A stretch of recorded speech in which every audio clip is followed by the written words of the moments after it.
Hello guys, in this video I am going to show you where you can find the frequently asked questions in the Remix application.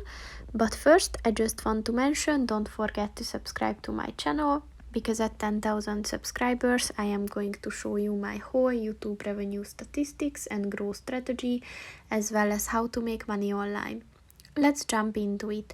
First of all, open the application on your phone and then click on the account button at the bottom of the page on the right. And then if you scroll down at the very end, look for the useful information button and just click on that. And then click on the frequently asked questions.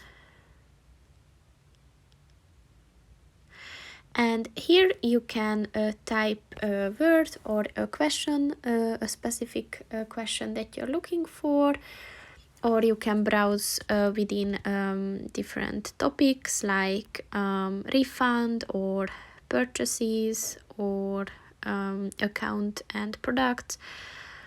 But if you scroll down, here you will find some frequently asked questions like favorites or how you can use coupons.